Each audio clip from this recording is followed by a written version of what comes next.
YouTube really hates content creators, new Windows 0 day bug, Roku's AI slop TV channel, and much, much more. And other news from the week of August 14th, 2026. Let's get this puppy going, huh? When he isn't out there ignoring stress signals on his super yacht, Mark Zuckerberg is writing weird-ass manifestos about his vision of the future involving AI superintelligence. In a crazed 6,500-word essay, the Zuck explained, and explain is doing a lot of heavy lifting here, how AI superintelligence is, quote-unquote, for everyone. The Zuck lays out the potential use case for meta glasses, or what people are calling them pervert glasses, AI agents, open weights AI development, and why data centers are not actually bad for communities. Zuck writes, everyone will have an exceptional, capable personal agent that understands you, your goals, and everything you care about. Your agent will work 24/7 on your behalf to improve your relationships, health, career, finances, home management, hobbies, and more. It will free up time for the things you enjoy and help you accomplish more than you could otherwise.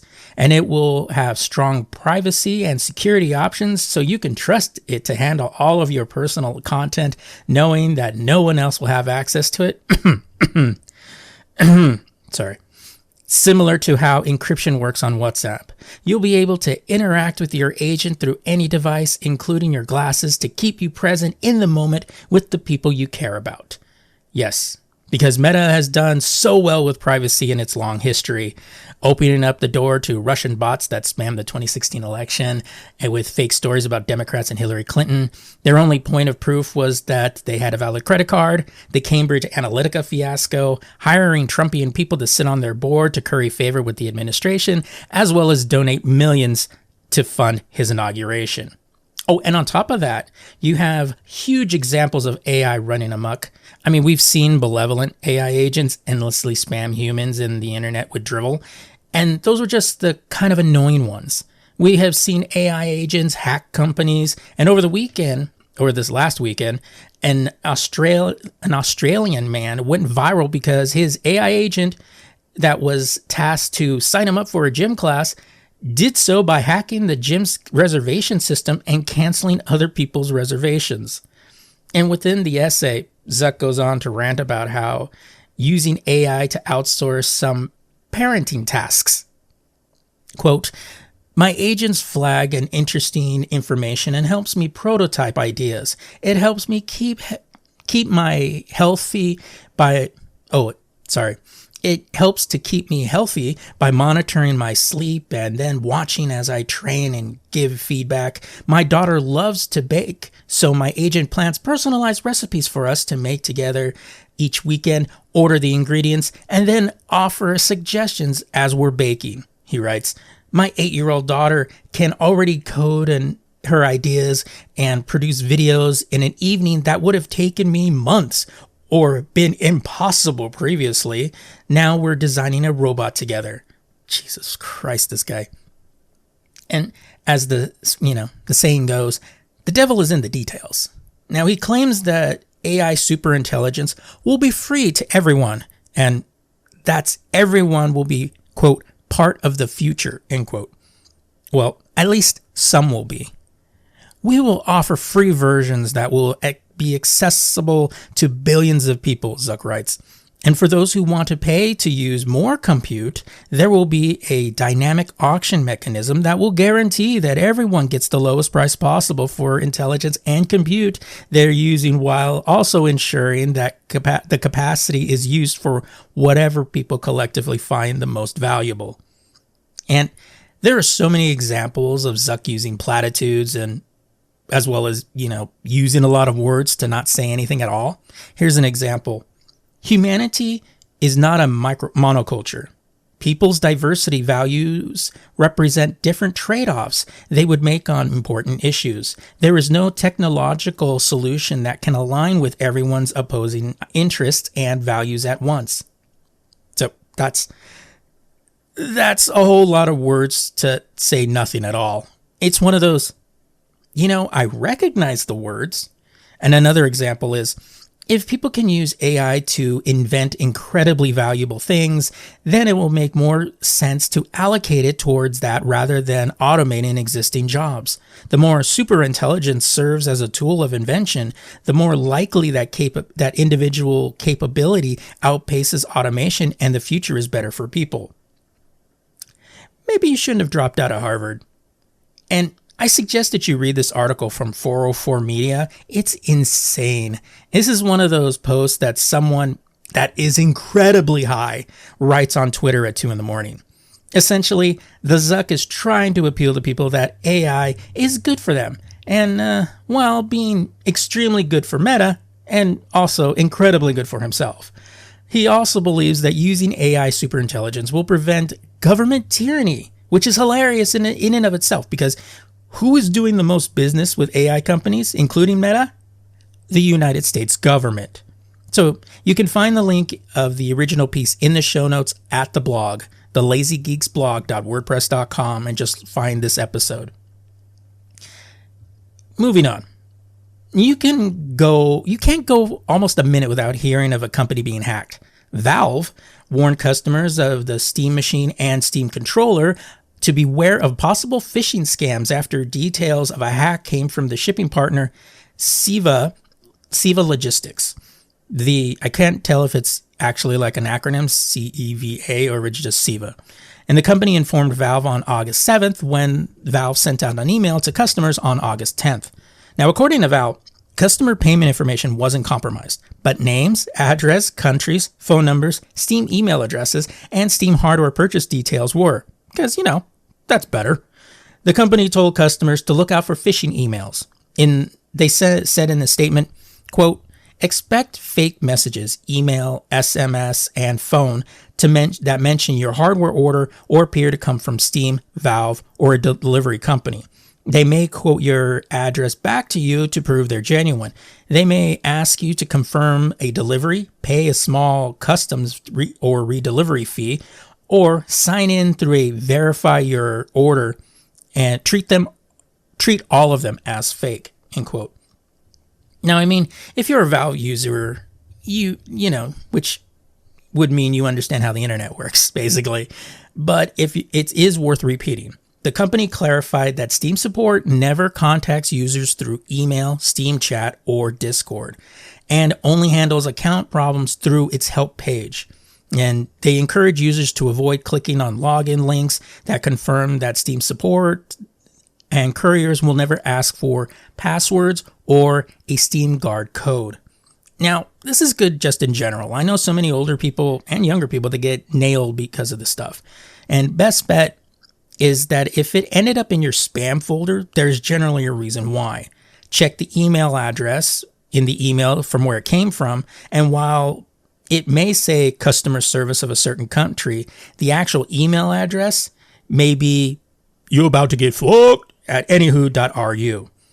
Now, even then, if your ass isn't sure, go to the website directly and see if there is a prompt there. Never use the link in the email. That's what I do personally. And that is the Lazy Geeks PSA for today. The more you know. Now, in unspectacular news, as many of you expected, Google announced on Wednesday their new Pixel 11 devices. Now, there are 4 new phones, the Pixel 11, the Pixel 11 Pro, the Pixel 11 Pro XL, and the Pixel 11 Pro Fold. And there is not much in the way of new technology, because let's be honest, phone design has already peaked like 10 years ago.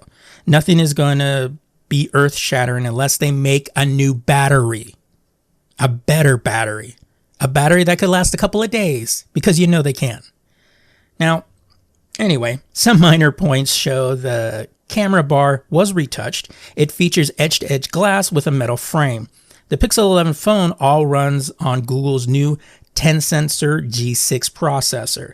The company says it offers up to 20% more power efficiency, 25% faster browsing, and 15% faster app loading compared to the 10-sensor G5. It adds that on-device AI Gemini Nano, quote, runs with higher quality and lower latency, end quote, allowing for things to, have a snappier live translation.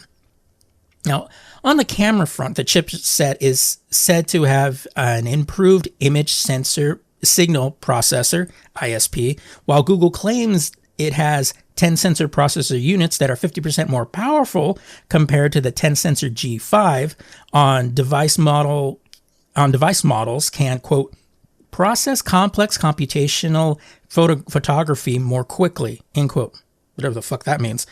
The company says that the Pixel 11 lineup can help users take low light shots up to 4.5 times faster than before with what it's calling instant night sight and capture sharper images at further distances up to 120 times pro zoom. Now, as a guy who owned a Pixel 4 XL, it already took great pictures at night. And I had a lot of fun when I had that phone. So, you know, that's actually, I can't wait to see how that does, because I may end up getting another Pixel. I doubt I get the 11, but I may because it's new, but I may go with the 10 because it'll probably be cheaper given how pricier the phones are going to be now. Now, Google says the Pixel 11 phones will run for over 30 hours, 24 hours for the Pro Fold, before needing to recharge thanks to its adaptive battery tech.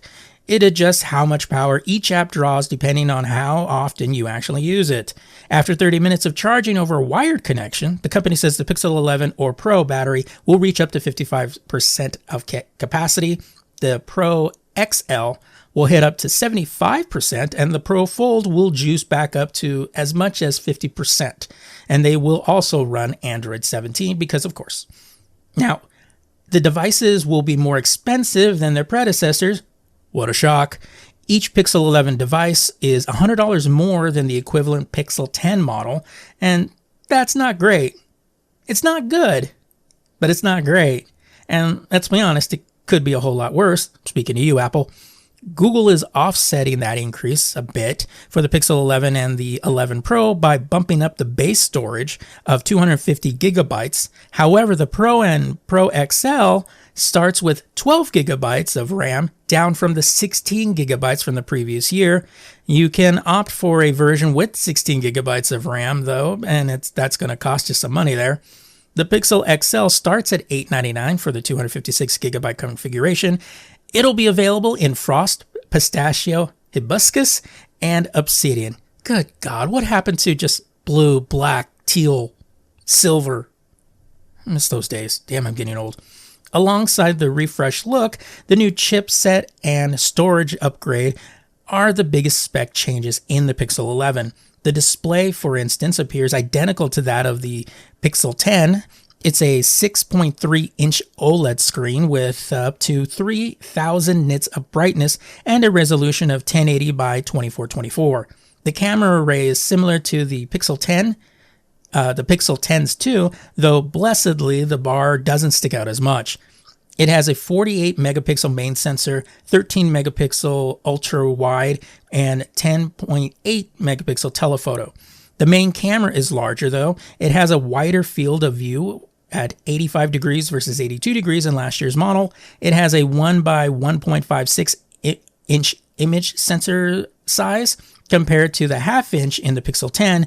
The array sports up to 30 times super zoom, up to 20 times in the previous gen, and the front-facing camera is identical too. The battery is slightly larger at 4,985 milliamps per hour versus the 4,970 milliamps per hour in the Pixel 10. Even so, Google claims to have extended the battery life on the charge by 6 hours. We shall see. The Google 11 Pro starts at $1,099, while the Pro XL will run at least $1,299. And as mentioned before, they start with 12 gigs of RAM, down from the 16 in the last two generations, but you can pay to get up to 16 gigabytes of RAM and upgrade the storage to 512 gigabytes or a terabyte. If you need a terabyte of storage, you're taking too many damn food photos. The devices or photos of your cat. Although if you're taking photos of your pet, I think a terabyte is probably what you would want on the low end. The device will be available in Canyon, Olive, Fog, and Obsidian. Jesus Christ. It's a similar story with the displays here, though, with a peak brightness of 3,600 nits. they're brighter on the Pro Series 10 models. Now, Google says the Pro displays have doubled the scratch resistance of last year's versions. The batteries are marginally larger as well, while the rear and front-facing cameras are essentially the same as before. Now, there's two main differences on the camera array this time, though. This year's model supports 120 times Pro Zoom up to 100 times, and the other feature is entirely, well, at least for Pixel phones, it's highlight. What is highlight, you may ask? Well, I'm glad you asked. Well, it's the light that lights up when you have an important notification when the phone is facing down. Samsung had a similar feature when it had the Galaxy S6 Edge, if I recall correctly, and because I had that phone, and I thought it was a cool idea, but then I never really used it when I had it, and sometimes I even forgot I had it. But the Pixel 11 Pro phone's external screen is slightly larger than its predecessor at 6.5 inches, 0.1 inch more. Ooh, that to me, that's just like, that's when you're reaching. When you're putting in 0.1 inch, I mean, that's like, dude, it's 6.5 inches. Come on. And the changes to the aspect ratio just a touch from 20:9 to 19.5:9. Now, the external screen can refresh at 1 to 120 hertz, which is greater than the 60 to 120 hertz on the Pixel 10 Pro Fold. Now, the dimensions are the same as the Pixel 10 Pro Fold, but it's quite a bit larger, or lighter, I should say, at 8.4 ounces versus the 9.1 ounces. Now, one thing that might account for that is the smaller battery. The 11 Pro Fold has a 4,750 milliamp per hour battery, while the 10 Pro Fold has a 5,015 amp per hour one. The cameras are largely the same as last year's models, though the main rear lens appears to be the same one as in the Pixel 11, given that the field of view and image sensor size tweaks. Now, Super Zoom, which cleans up artifacts from digital zoom, now extends to 30 times rather than 20 times. The Pixel 11 Pro Fold starts at $18.99, and you can snag a version with 512 gigabytes or a terabyte of internal storage if you need to store more stuff, or like we said, you have pets.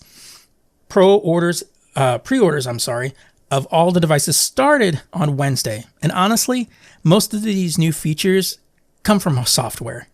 But true hardware updates are far and few between in the last few years, maybe in the last 5 to 10 years. And that is for any company, not just Google. Also, paying more for less RAM seems like a shitty trade-off.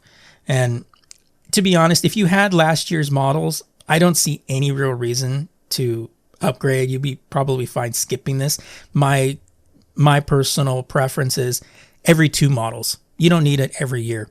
Wait till the 24-month on lease payment on your phone runs out and then upgrade. But over the last decade or so, companies have made it less necessary to upgrade your device every year, especially with the makes of Apple, Samsung, and Google. Small cosmetic changes and features that remove unnecessary words when you ramble and talk to text feature, and that's on the Pixel 11. It's called the Rambler. Don't really give you the I have to have it motivation. And I still am using my iPhone 13 Pro Max from 2021, and still good. But unfortunately, that's the name of the game in the year of our Lord 2026. In content creator news, if you wanted to start a YouTube channel, you better have a Patreon or TikTok account, because Google has made it harder to make any money off of it. Because, of course they did. Starting February 1st, 2027, new creators will need 8,000 qualified watch hours over the previous year or 20 million qualified short views within 90 days to earn advertising and YouTube premium revenue, the company announced this week. Both figures are double YouTube's current requirement of 4,000 watch hours or 10 million short views. The announcement did not mention a change to the existing requirements that creators have to have at least 1,000 subscribers. The new rules will also affect creators who are already part of the YouTube Partner Program. To earn ad and subscription revenue from shorts each month, you will need to maintain 10 million qualified views during a rolling 90-day period. Channels that fall short of the threshold will remain in the program and can continue to make money from long-form videos. Short revenue sharing will resume automatically if their views climb back above it. Now, YouTube said creators can earn quote-unquote significant revenue from shorts are unlikely to be affected, but did not disclose how many channels currently fall short of the requirement. The update marks the first significant overhaul of the partner program since 2018. More than 3 million creators now participate in the program, which distributes revenue from advertising and subscriptions and provides access for fan contributions and shopping tools. Now, YouTube's business has grown considerably since it was overhauled, particularly around short-form video. Now, the platform now records more than 200 billion short views each day, nearly 3 times the 70 billion daily views it reported in 2024. But that's what happens when you pretty much push shorts out on everybody. You're kind of, whether you want to or not, you accidentally watch one or two.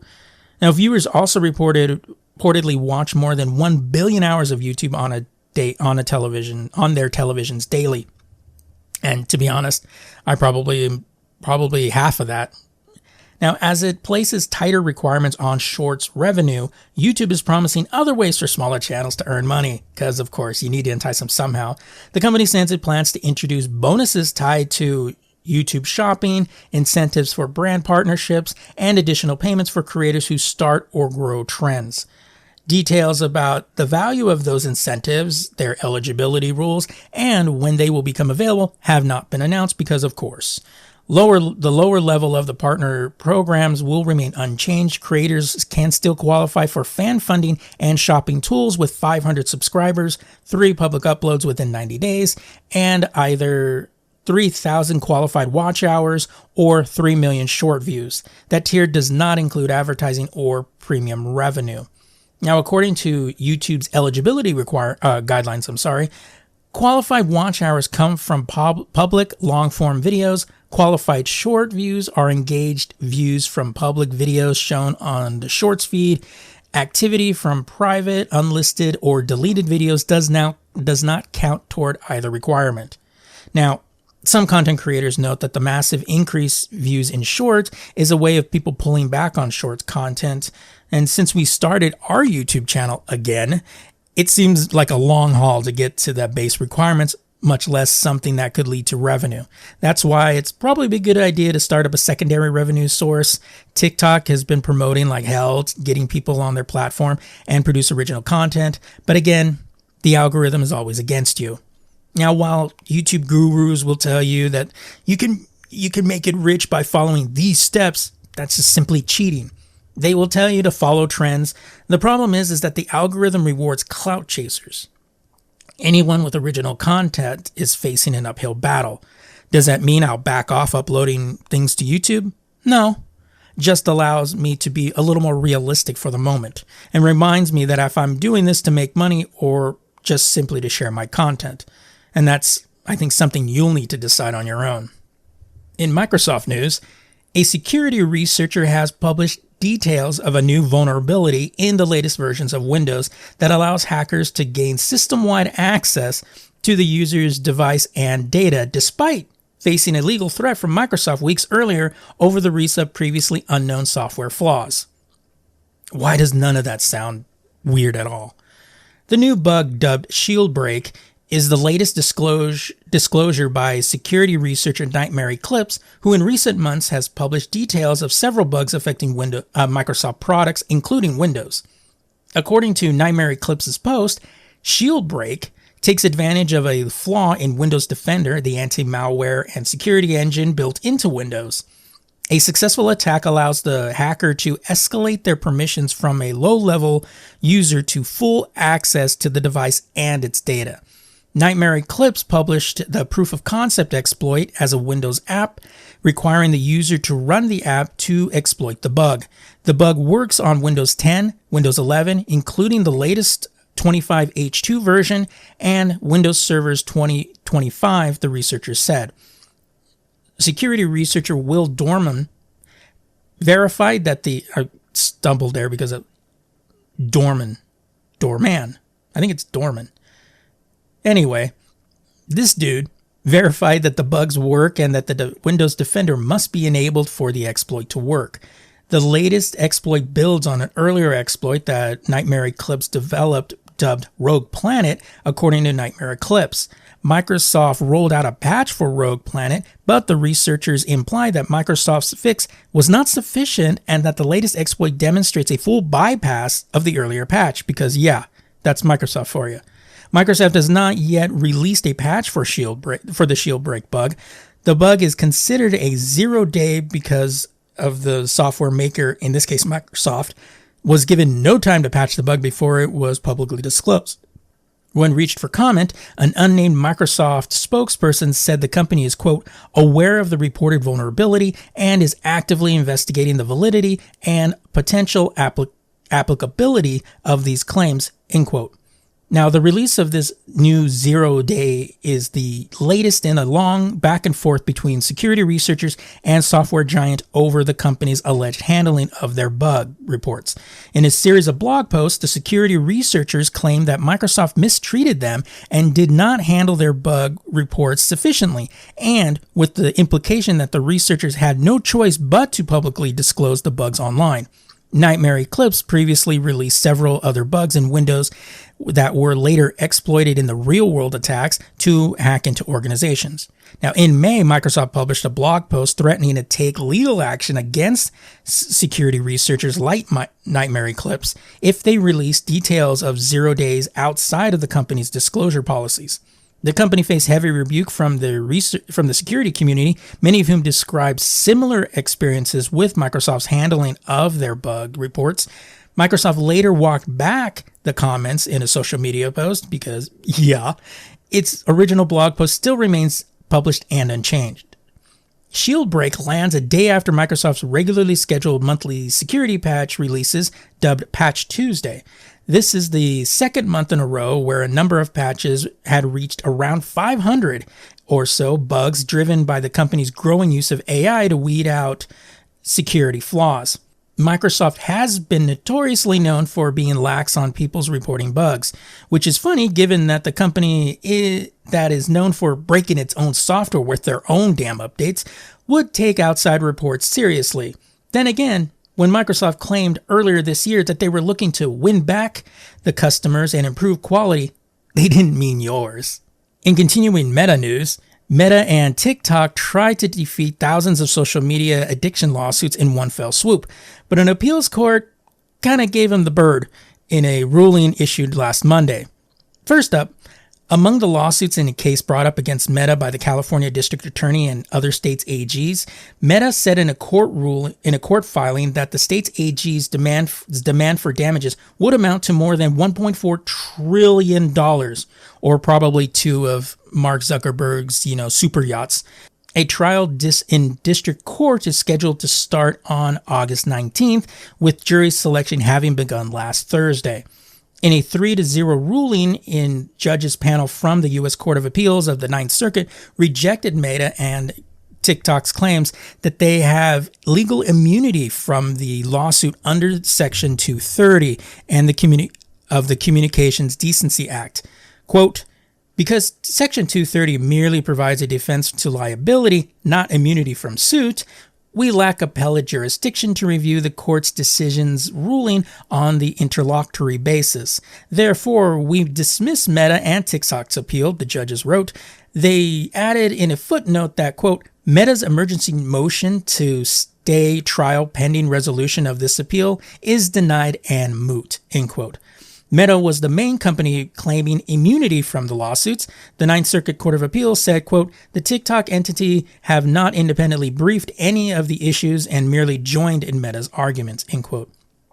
Although Section 230 limits a liability on the platform that hosts third-party content, Congress didn't give the companies an explicit guarantee that they will not face trials, the Ninth Circuit judges panel said. And when Congress wants to create immunity from suits, it knows how to say so unequivocally, the judges said. The ruling also allows a trial to proceed this month over consumer protection claims brought by California, Colorado, Kentucky, and New Jersey. States attorneys general recently responded to Meta's complaint about the amount of damages the states are seeking. Quote, Meta's concern over the potential size of the request remedies rings hollow in the light of the evidence the AGs will present at trial, the state's AGs said in a court filing. Continuing, the AGs will provide that Meta's deceived the public about the safety of its platforms while deliberately designing them to induce compulsive use and increase revenue. Separate trials will be held this in the district court for the claims of other plaintiffs, including 25 other states' AGs that allege violations of the state consumer protection laws and the federal Child Online Privacy Protection Act. Ninth Circuit's Court of Appeals ruling is also a win for individuals who sued over personal injury claims and plaintiffs including local governments and school districts from around the country. Quote, the multi-district litigation in the district court involves thousands of lawsuits alleging that Meta's social media platforms, Facebook and Instagram, encourage addictive behavior, fail to verify users' ages, encouraging adolescents to bypass parental controls, and inadequately safeguard against harmful content and or intentionally amplify harmful and exploitive content, the ruling says. A ruling for Meta and TikTok also would have helped Google and Snapchat because their companies are defendants in a massive litigation being held in the U.S. District Court of the Northern District of California.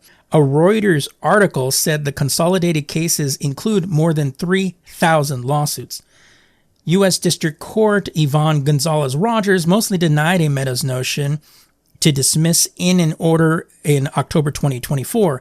As Gonzalez-Rogers wrote, the cases consolidated, quote, actions brought on behalf of children and adolescents, school districts and local government entities, and state attorneys generals alleging that several social media companies, Meta's Facebook and Instagram, Google's YouTube, ByteDance's TikTok, and Snapchat, designed their platforms to foster compulsive use by minors, resulting in a variety of harm to children, local governments, and the public health, end quote. The denial of Meta's motion to dismiss is called an interlocutory order because it's not a final judgment in the case.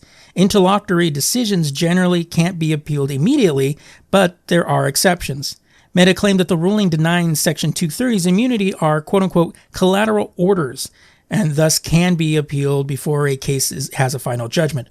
But Meta needs to show, among others, that the district's court's decision is, quote-unquote, effectively unreviewable or on appeal from a final judgment, end quote. Now, Meta argued that the Ninth Circuit itself, quote, has repeatedly held that Section 230 confers immunity from suit, end quote. The judges' panel acknowledged that the court has, quote, used the phrase immunity somewhat loosely in our Section 230 pre-jurisprudence, end quote, but said that the word usage is not binding because, quote, we have never addressed whether the denial of a Section 230 defense is a collateral order, end quote. Only the 10th Circuit has squarely addressed the issue before us, and it concluded that Section 230 provides immunity from liability, not suit, and a district court's order denying immunity does not qualify under the collateral order doctrine, the Ninth Circuit's decision said. So the law does not have an explicit guarantee that a trial will not occur, and immunity from a lawsuit is a benefit. Usually it's reserved for government officials, the court said, agreeing with the 10th Circuit's analysis. Therefore, we hold that Section 230 provides a defense to liability, not immunity from suit, and an order denying this defense can be effectively reviewed on appeal from a final judgment, the Ninth Circuit said. In yet another case brought on by New Mexico's Attorney General, a state court judge ruled last week ordered Meta to pay $567 million for youth mental health care and related services to alleviate the public nuisance, end quote, created by its social media platforms.